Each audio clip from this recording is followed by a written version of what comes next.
Bonjour à tous et bienvenue dans le JT sur la 3. Tout de suite, le sommaire. L'insécurité épurable entre Ouessa et Toui sur l'axe d'Assa-Tchaourou. Des agents publics pris pour cible par un groupe d'individus retenus en otage depuis des jours ont fini par être retrouvés sains et saufs ce week-end à la suite d'une opération conduite par la police républicaine. Les preneurs d'otages exigeaient une rançon. Et puis le Front d'action pour la continuité, c'est une dynamique conduite par plusieurs mouvements politiques et placée sous l'autorité du ministre de l'Enseignement maternel et primaire. Sa mise en place fait suite à un symposium national sur le rôle qui pourrait être celui des mouvements politiques dans la perspective des échéances qui viennent. Le Front se veut autonome. Toujours dans ce trésor Yokmo, dans la commune de Zé, du rêve à la réalité, l'eau potable désormais accessible aux populations grâce à un acte de générosité. L'association Les Élites a réagi promptement aux sollicitudes des bénéficiaires. À nouveau, bonjour et bienvenue dans le 13h. Leur histoire aurait pu tourner court, mais il n'en a rien été. Ceci grâce à la promptitude et l'efficacité des forces de sécurité publique. Des agents du ministère de l'Enseignement secondaire de retour d'une mission à l'intérieur ont été pris pour cible entre Toui et Ouessé, c'est sur l'axe d'Assa-Tchaourou, par des individus non identifiés et retenus en otage pendant des jours avant d'être libérés grâce à une opération menée par la police républicaine. On suit le récit du scénario ainsi que le calvaire des victimes au micro de Imet, Hélène Amoussou et Georges Vaudounou. On s'apprêtait pour une mission à Parakou. Arrivé à Klibor, il y a une déviation tout juste après Klibor. On était à 19h35. On est rentré dans la déviation. Un instant après, on a entendu BOUM. Ils ont déjà tiré sur l'autorité qui est derrière le véhicule. Et ça a pris part entre l'assistant et l'autorité. Par la suite, on a dit non, c'est notre connu. Et je dis, ah patron, non, c'est les trucs là, les braqueurs. Il a dit, oui, comment on va faire? Moi, je voulais passer là-dessus. Quand l'autorité a dit non, pas doucement, arrête, payons. Que là, ils se sont déjà entourés de mon véhicule, bougeaient ma portière pour l'ouvrir à votre force. Mon patron m'a dit, non, débloque ça. J'ai débloqué, ils m'ont tiré. Comme ils ont vu, ils n'ont rien vu là, seulement, allez, ils m'ont tiré avec force. Et tiré, mais ils m'ont emballé dans la brousse en face en même temps. Par la suite, là, l'assistant derrière moi. Donc on m'a dit, allez, continuez. L'autre me forçait, et l'autre aussi forçait l'assistant de l'autre côté. Et deux personnes ont entouré mon patron. Et nous sommes rentrés dans la brousse comme ça. C'est-à-dire, on ne comprenait plus là où on va. Dans les trous, on tombe, on se lève avec leurs coups de pied et autres là. C'est ce que du lundi soir là, c'est ce matin à 2h, ils nous ont lâchés. Après menace 100 millions, après 100 millions c'est 50 millions, après 50 millions. C'est eux même qui disent ce qu'ils veulent, ils ont dit 100 millions, on n'a rien dit. Après ils ont dit d'aller de dire pour qu'ils nous amènent, pour qu'ils les amènent 50 millions. Par la suite là, c'est 30 millions. Ça là, c'est en ce moment on a informé notre ministre. Et c'est sur mon portable, il faut tout ça là, le ministre a vu le numéro, il a pris. En ce moment-là, il voulait me tuer moi, après les bagarres et autres là, que si l'argent ne vient pas là, on va finir avec moi. Avant d'aller sur l'assistance, le ministre a appelé, ils ont entendu la part du ministre, ils ont dit d'accord, bon, on attend 30 000 pour livrer vos amis. Hein. Mais si l'argent ne vient pas là, on va finir avec eux et indiquer là où se trouvent nos cadavres. Et vous allez venir ramasser, ils ont dit ça au nez du ministre. Jusqu'à hier, on continuait de négocier avec eux pour pouvoir prendre suffisamment d'informations sur leur position. Ce qu'on a fait, et c'est ça qui a permis donc d'avoir suffisamment d'informations sur eux, même sur des gens proches d'eux, qui nous a permis donc d'interpeller leurs proches et d'exiger la libération de ces personnes-là, sans quoi nous-mêmes, nous allons mettre en exécution nos menaces sur leurs proches. Sentant aussitôt la vie de leurs très proches, la vie des épouses, des pères, de tout ça, là, menacés, ils ont été obligés de les relâcher. Ce que je voudrais dire, ça ne va pas rester impuni. Là où je vous parle, les ratissages continuent pour que tous ceux qui sont proches d'eux soient enlevés, le temps qu'eux-mêmes soient obligés de sortir. Je voudrais vraiment remercier l'Éternel. C'est vrai, nous avons fait ce que nous avons fait, mais si sans la bénédiction de Dieu, rien ne pouvait marcher. Remercier ces personnes, témoigner toute notre compassion à eux, à leurs proches. Voilà, donc politique à présent, c'est officiel, le Front d'action pour la continuité est porté sur les fonds baptismaux. Il regroupe plusieurs mouvements politiques ayant décidé de s'affranchir de la tutelle des partis politiques pour mouvoir de façon autonome. Placé sous l'autorité du ministre Salimane Karimou, la naissance du Front fait suite à un symposium politique qui s'est tenu samedi dernier à Sakété et qui s'est penché sur le rôle qui pourrait être celui des mouvements politiques dans les perspectives des élections prochaines. On fait le point avec Thibault Akholoupé et Emma Khodon. Au cœur de ce symposium scientifique, organisé à Sakété par un certain nombre de mouvements politiques, sous le parrainage du ministre Salimane Karimou, la question de la place des mouvements politiques dans la réforme du système partisan. Faut-il les inféoder aux partis politiques tels que c'est fait en ce moment, et ceci pour quelle efficacité? Ces questionnements taraudent les esprits. Et partant du postulat que ce sont les mouvements politiques et non les partis politiques qui ont porté le président Patrice Talon au pouvoir, ce symposium a décidé de faire le diagnostic. Avec le système partisan, tous ces mouvements ont fondu dans les différents partis politiques nés des réformes. Mais très tôt, des malaises ont vu le jour avec ces mouvements au regard certainement des traitements à eux réservés dans les formations politiques. Sinon, comment interpréter la création tous azimuts, depuis quelques semaines, de nouveaux mouvements politiques pour soutenir et susciter la candidature du président Patrice Talon? Il apparaît de plus en plus clair aujourd'hui que l'intégration manquée de ces mouvements à l'intérieur des différents partis politiques semble déteindre sur les différentes élections expérimentées à l'heure de la rupture avec des taux de participation peu satisfaisants, jamais enregistrés dans notre pays depuis le renouveau démocratique. C'est en nous fondant sur ces résultats qui interpellent la conscience collective que nous nous sommes réservés le droit de rechercher les tenants et les aboutissants de tels malaises. Est-ce la réforme du système partisan en elle-même? Est-ce le contexte ou les acteurs en charge de sa mise en œuvre qui posent problème? C'est pour trouver des pistes de solution à cette énigme politique que nous avons sollicité des sachants comme vous à ce symposium inédit pour éclairer nos esprits et nous aider à dénouer les chevaux. Le ministre Salimane Karimou épouse entièrement l'initiative d'une réflexion sur le phénomène.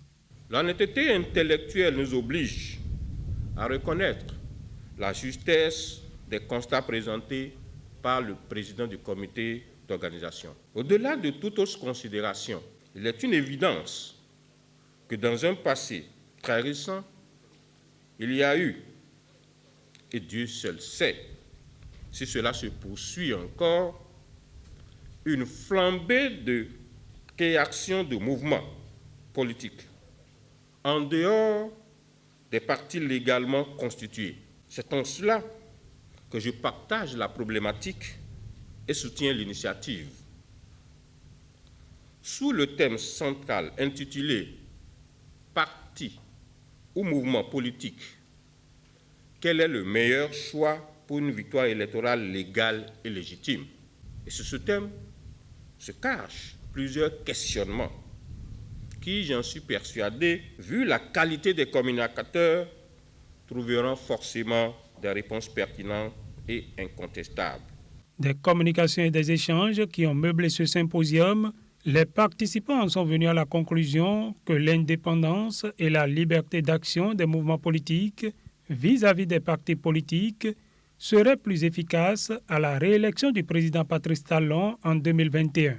Désormais, ces mouvements qui se sont réunis à Sakété se mettent sous la bannière d'un grand mouvement politique dénommé Front d'action pour la continuité, FAC, placé sous l'autorité de Salimane Karimou, ministre des enseignements maternels et primaires.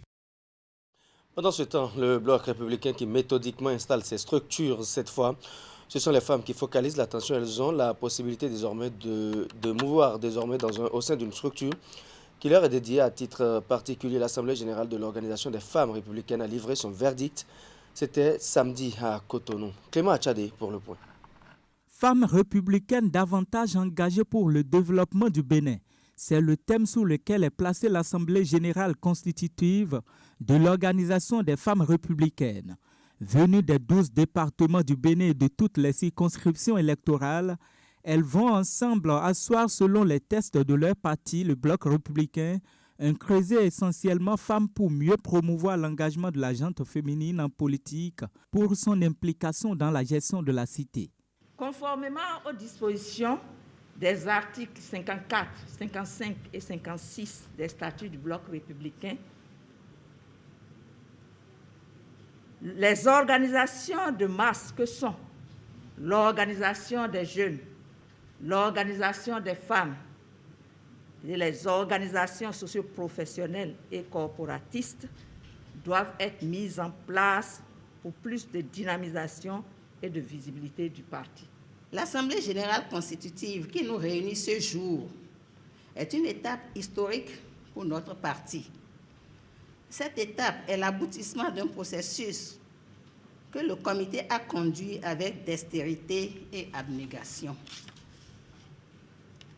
Comme vous pouvez l'imaginer, le chemin a été long, mais parsemé d'embûches, de ronces et de roses.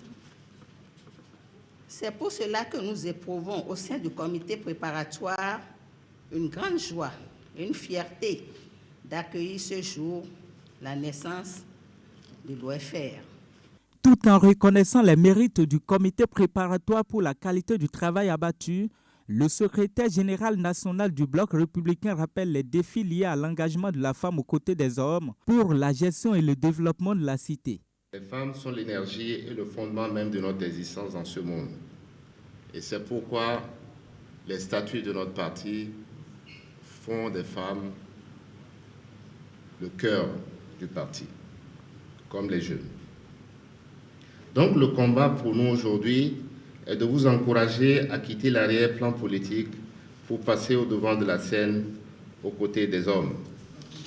Ce combat est tributaire dans une large mesure de votre engagement et de votre détermination. Chères femmes républicaines, notre engagement pour la cause des femmes au Bloc républicain, vous le savez, est total. C'est pourquoi, depuis la création de notre parti, nous œuvrons à vous faire la place qui vous revient, une place de choix. L'OFR vient renforcer cet engagement. Il est maintenant de votre devoir, à travers l'OFR, d'œuvrer pour l'éveil et l'engagement politique de nos mères, de nos épouses, de nos sœurs et de nos filles, dans toutes les contrées de notre cher et beau pays. Nous sommes convaincus que vous porterez avec grand succès cette grande responsabilité pour notre parti dont vous constituez le moyen le plus important. Cette Assemblée générale de l'Organisation des femmes républicaines a enregistré la participation du porte-étendard du Bureau fédéral de l'Organisation des jeunes républicains. Certains partis amis ont également félicité le Bloc républicain pour son combat pour l'épanouissement de la femme en politique au Bénin. La cérémonie d'ouverture est fortement agrémentée par des prestations culturelles chaleureusement offertes par les jeunes femmes artistes venues rehausser les couleurs du blanc-vert. Changement de registre, un an maintenant que le Bénin a inauguré sa première centrale, la centrale énergétique thermique de Maria Gleta, une infrastructure électrique construite à coût de milliards de francs CFA afin de conduire le Bénin à son indépendance en matière d'énergie. Et il faut retenir que cette centrale couvre plus de 60% des besoins en énergie au Bénin. Un an après, le ministre de l'Énergie et la délégation qui l'accompagne ont effectué une visite des lieux. Voici le compte-rendu. La centrale électrique thermique de Maria Gleta 1 a un an. Mise en service officiellement le 28 août 2019, cette centrale de 127 MW a aujourd'hui révolutionné le secteur énergétique au Bénin. Et pour ce premier anniversaire, Dona Jean-Claude Roussou y était en visite. Ce que j'ai qualifié à l'époque de désert énergétique, et nous avions eu pour mission, sur les instructions du chef de l'État, de tout faire pour qu'on puisse verdir ce désert et le transformer pour être en cohérence avec les engagements du chef de l'État pendant sa campagne qui était de tout faire pour que l'énergie devienne le sang qui circule dans les veines de nos concitoyens. C'est à ça qu'on s'est attaché très tôt. Plus de 4 ans après maintenant, c'est plutôt le sourire. Nous sommes arrivés aujourd'hui, grâce à cette centrale flambant neuve, près de 60% d'autonomie en l'espace de quelques années, ce qui est historique, ce qui est extraordinaire. La SB2E, l'impact était surtout un impact de soulagement en termes de coût de prix de revient de l'électricité, parce qu'avant, on produisait avec des centrales d'abord louées à Agreco ou à d'autres sociétés privées, et le coût de prix de revient était beaucoup plus élevé qu'avec la centrale de Montréal-d'État. Donc, la CSB2E ne pouvait pas s'autosuffire en termes financiers, donc l'État devait subvenir au coût de fonctionnement de la SB2E. Mais maintenant, avec la nouvelle centrale au gaz, nous avons quand même un prix de revient qui est très intéressant et qui permet peut-être pas d'être autosuffisant financièrement, mais de s'approcher de l'autosuffisance financière. Aujourd'hui, la centrale énergétique a produit en un an plus de 800 millions de kilowatts et fonctionné à près de 90% au gaz. Pour l'autorité, cela confirme une fois encore la pertinence du choix d'une centrale électrique thermique bicombustible avec utilisation du gaz prioritairement, de moindre coût par rapport au fioul lourd et avec moins d'impact sur l'environnement. Un an après, on peut dire que le choix qui a été fait a été un choix pertinent, a été un choix responsable à plusieurs niveaux. Déjà, il faut savoir que cette centrale a eu un taux de disponibilité de 98,06 exactement.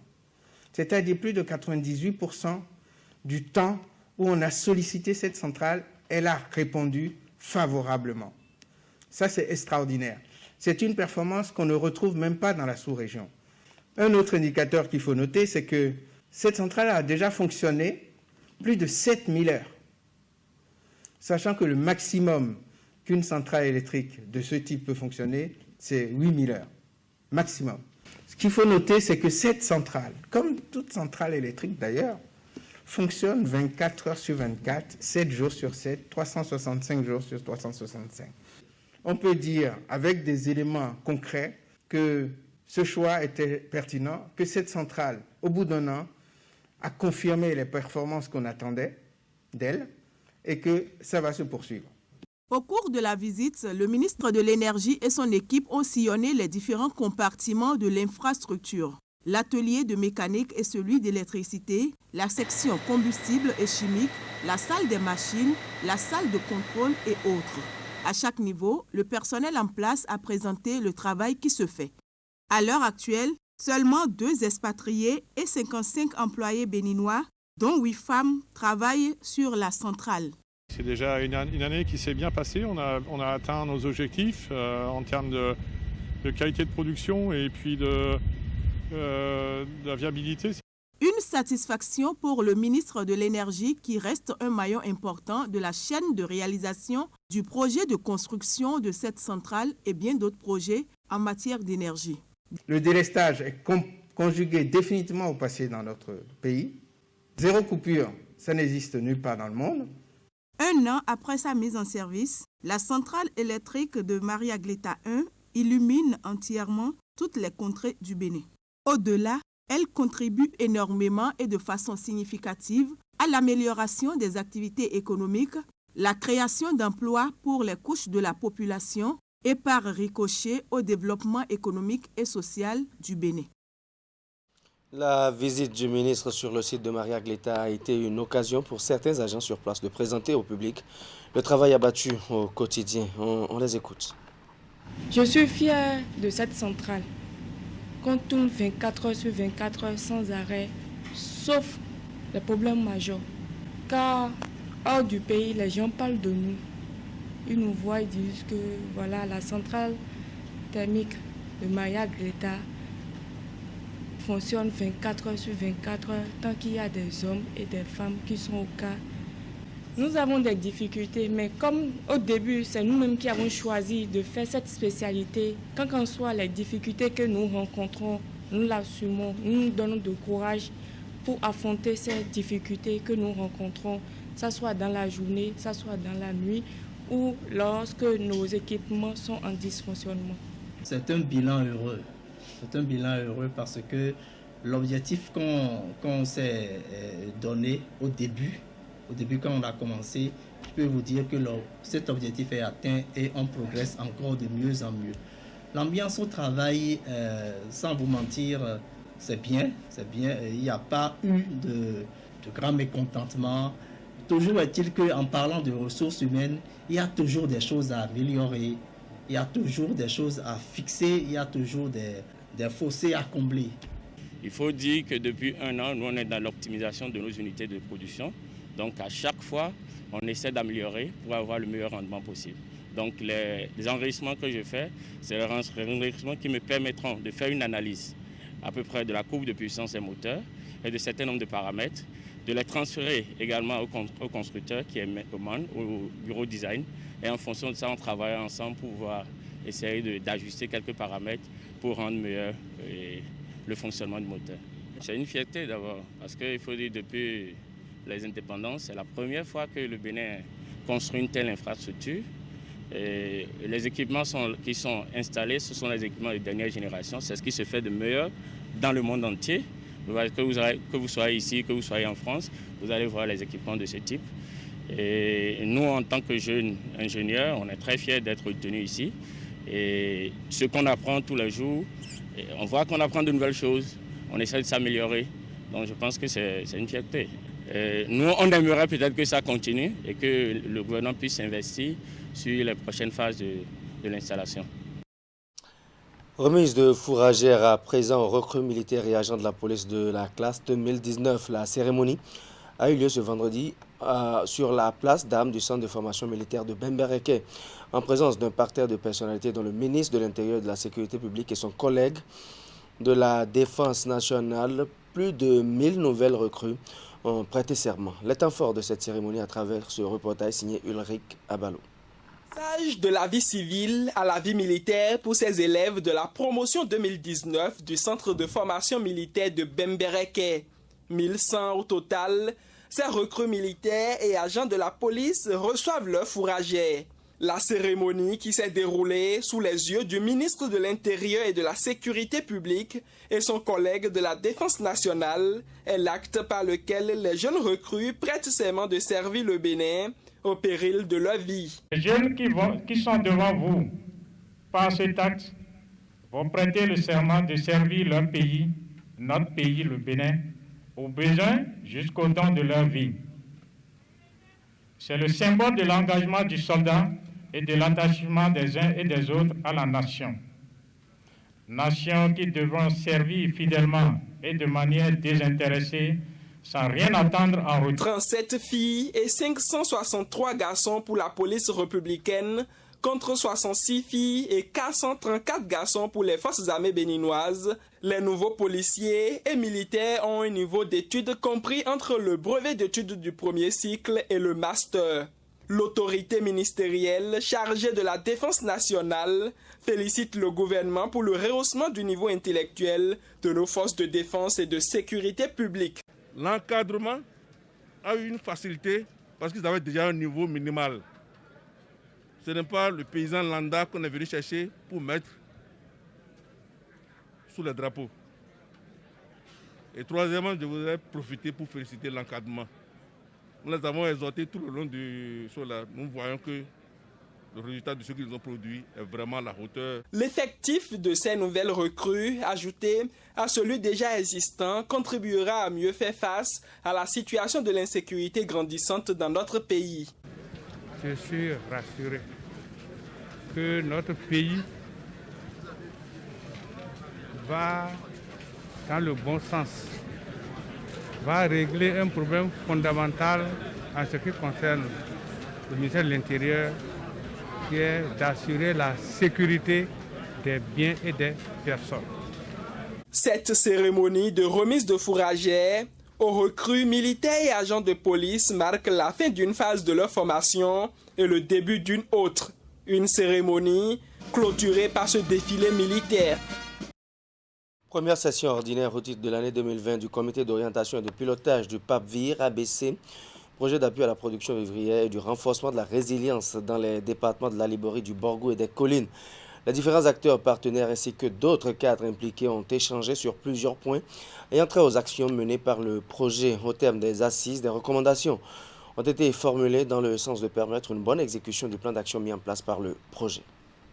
Le projet est en cours d'exécution dans 3 départements, le Borgou, la Liborie et les collines. Il s'achève en fin décembre 2020, dénommé projet d'appui à la production vivrière et du renforcement de la résilience. Le PAPVI entame son dernier trimestre de mise en œuvre avant le démarrage des ultimes actions et réalisations, cadres des ministères sectoriels, institutions partenaires, membres du comité d'orientation et de pilotage, ainsi que ceux de l'unité de gestion du projet, se sont retrouvés en session à Boycon. La présente session nous offre l'occasion de passer en revue le point d'avancement du projet au 31 juillet 2020 et le point de mise en œuvre du plan de passation des marchés 2020 après avoir examiné le point de mise en œuvre des recommandations antérieures du COP et de la BAD. L'unité de gestion du PAPVI ABC est totalement disponible à recevoir et mettre en œuvre vos recommandations et résolutions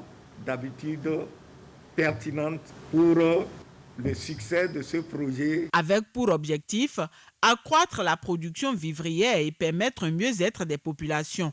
Le PAPVIR ambitionne avant son terme de réaliser plusieurs infrastructures de stockage. L'aménagement dans les zones d'intervention de centaines d'hectares de production vivrière est aussi prévu. Grâce à cette session, les différents acteurs vont jeter un regard rétrospectif sur le chemin parcouru.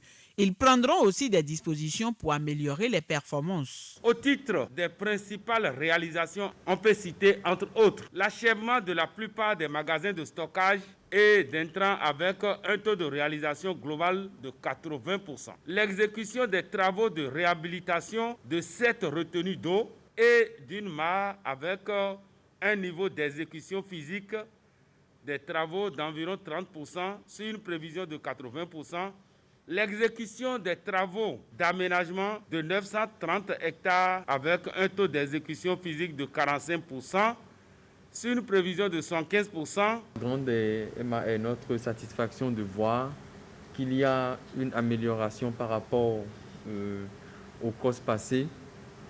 Et je voudrais nous exhorter à proposer des recommandations assez pertinentes et des résolutions assez fermes pour que nous améliorons de façon encore plus substantielle la mise en œuvre de ce projet. Après les différents exposés, des appréciations seront portées par les participants.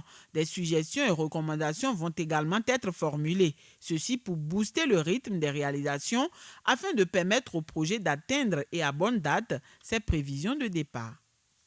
Un peu plus au nord, à Djougou, session ordinaire du conseil communal, la 3e pour le compte de l'année 2020. Plusieurs dossiers ont été soumis à la lecture des conseillers et puis cette fois encore le casse-tête de la mobilisation des ressources propres de la commune en vue de la mise en place d'une stratégie pour de meilleurs résultats. Les travaux ont pris fin ce samedi. Nous avons 26 présents parmi les 33 conseillers. C'est la 3e session ordinaire du conseil communal de Djougou. Pendant 48 heures, les respectables conseillers de la 4e mandature vont se pencher sur les 11 points inscrits à l'ordre du jour. Entre autres, l'étude et adoption du compte-rendu de la 2e session extraordinaire de l'année 2020, le réexamen et adoption du collectif budgétaire de l'année 2020 et l'analyse de la stratégie de mobilisation des ressources propres de la commune. Tout comme les autres communes du Bénin, Djougou va aussi bénéficier d'un appui financier dans le cadre de la gestion de la pandémie du coronavirus à la base. Une décision gouvernementale avec l'appui des partenaires techniques et financiers que salue l'autorité communale. Comme vous avez pu le constater, la plupart des communes ont bénéficié d'une dotation de fonds Covid afin de nous aider dans la lutte contre cette pandémie et surtout ses effets au niveau des finances locales. Notre commune a bénéficié de plus de 78 millions et la répartition, lorsqu'on regarde de près, a été faite per capita, c'est-à-dire en tenant compte du nombre de populations dans les différentes communes. Ainsi, notre commune vient après celle de Calavi-Cotonou. C'est l'occasion de remercier le pouvoir central. C'est un plaidoyer qui était fait par les communes pour que la gestion de cette crise soit holistique et que tous les aspects, on en tienne grand compte. Parce que si c'est l'État central seul qui gérait cette pandémie, les communes, elles, étaient vraiment livrées à elles-mêmes face à ce fléau. Dieu merci, nos cris de détresse ont été entendus et aujourd'hui, toutes les communes du Bénin ont pu bénéficier des fonds FADEC Covid. Au cours de cette mandature, l'exécutif communal se fixe comme priorité la protection des ressources naturelles, notamment les forêts. Une communication sera donc donnée dans ce sens au cours de ces assises sur le projet de création de la communauté forestière de Lomé supérieur. Un projet d'intercommunalité qui vise à assurer la gestion durable des ressources forestières, des domaines protégés de l'État de ses communes membres, en vue de la protection durable du bois énergie et du développement local. C'est un projet qui est en cours, c'est une initiative qui est en cours. Et je suis passé ce matin pour faire une communication, sensibiliser les conseillers communaux pour qu'ils puissent accompagner le processus comme je l'ai fait dans les autres communes. Ça participe de la gestion efficace de nos ressources forestières et c'est également une belle opportunité de mobilisation des ressources propres pour les communes. Le développement local reste une priorité pour l'actuelle équipe communale dirigée par le maire Abdoul Malik Seibou Gomina, qui se vertue chaque jour à activer des projets novateurs au profit de cette ville carrefour, aussi sortie internationale. Voilà, avant de clore cette session de l'eau potable pour les populations de l'arrondissement de Yokpo, c'était la commune de Zé. L'association Les Élites a mis les petits plats dans les grands. Elle a réalisé un forage pour permettre à la population de disposer de ce liquide vital. Tout est parti d'une demande de la population portée par le chef d'arrondissement vers l'association. Le récit maintenant de la mise en service de ce point d'eau. L'association Les Élites donne de l'eau potable à l'arrondissement de Yokpo dans la commune de Zé. Elle a choisi de remplir sa mission en réalisant ce forage pour permettre à la population de disposer de ce liquide vital. Une demande de la population portée par le chef d'arrondissement vers l'association et qui se trouve aujourd'hui satisfaite. C'est avec un grand plaisir que nous avons tous ensemble décidé d'apporter une solution appropriée aux populations de Yokpo. L'eau symbolise la vie chez nous et conscient des efforts consentis, initiés par le régime de son Excellence, le président Patrice Talon, pour apporter l'eau dans les contrées les plus reculées, nous avons décidé d'accompagner le gouvernement pour la réalisation du PAG. Je voudrais donc vous rassurer de notre détermination à impacter davantage les couches les plus démunies. Le forage à peine inauguré que la population de Yokpo se fait servir. Une satisfaction morale pour l'association Les Élites qui s'est inspirée de l'écrivain Frantz Fanon pour lequel chaque génération doit dans une relative opacité découvrir sa mission, la remplir ou la trahir. Pour les bénéficiaires, c'est un acte noble accompli en leur apportant de l'eau potable. Il y a longtemps que des politiciens passent par ici et disent qu'ils vont nous réaliser des puits, et etc., ainsi que les voies. Mais ils ne le font pas. Ce forage va permettre à la population d'ici de bénéficier d'eau potable. C'est un nous de soulagement. Puisque ici, en temps, dans le village de Koudjiranda Tota, il y avait une pénurie criarde d'eau. Et l'association des Élites du Bénin a apporté, nous a aidé et nous a aidé à avoir l'eau. Et je profite pour saluer, pour remercier du fond du cœur tous les membres de l'association des Élites du Bénin. L'association Les Élites rassure que l'initiative qui est à son aboutissement ne sera pas la dernière. Elle intervient dans plusieurs secteurs de la vie tels que le monde culturel et le monde socio-économique. Fin du journal, merci de nous avoir suivis.